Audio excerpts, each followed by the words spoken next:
So in the first vlog of this series, The Tudor Years, we looked at 1485 and the birth of the Tudor dynasty with Henry VII's victory over Richard III at Bosworth. We now look at 1486, and this was a year that was crucial to Henry VII in looking to secure the dynasty, which was still far from certain in terms of its longevity and how successful it would be. There were still large factions who doubted the legitimacy of Henry and his claim to the throne. But 1486 on the whole was a very successful year for Henry and the fledgling Tudor dynasty. That's because on the 18th of January of 1486, Henry was married to Elizabeth of York. And what this did, it was obviously a strategic and political marriage, although they would go on to have a genuinely loving relationship. But what it did was bring the red rose of Lancaster and the white rose of York together. But although this was important and very symbolic, it didn't stop the notions amongst the Yorkists that Henry was essentially an imposter and didn't deserve his place on the throne.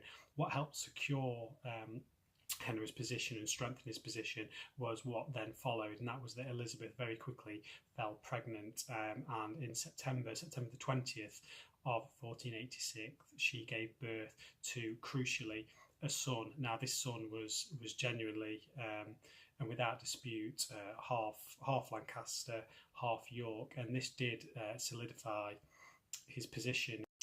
In Thomas Penn's Winter King, Henry VII and the Dawn of Tudor England, Penn writes that the baby Arthur was the new dynasty incorporated.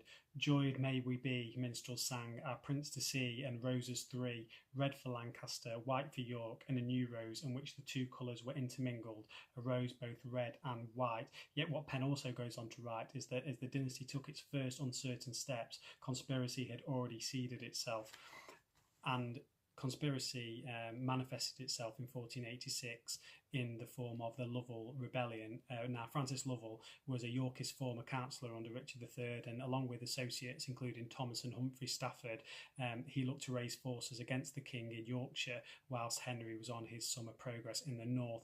And while ultimately the rebellion was unsuccessful and never really posed too much of a threat to Henry, Lovell fled to Flanders, Humphrey Stafford was executed, and the younger brother Thomas pardoned. What it did do was highlight that this was still a very precarious time for Henry, and that the reign was still far from secure, and there was further trouble on the horizon as well, and that would come to light in 1487 in the Battle of Stoke and the emergence of somebody who has since gone down in Tudor folklore, and that person was Lambert Simnel. But we'll talk more about him and the battles and issues facing Henry in 1487 in the next vlog.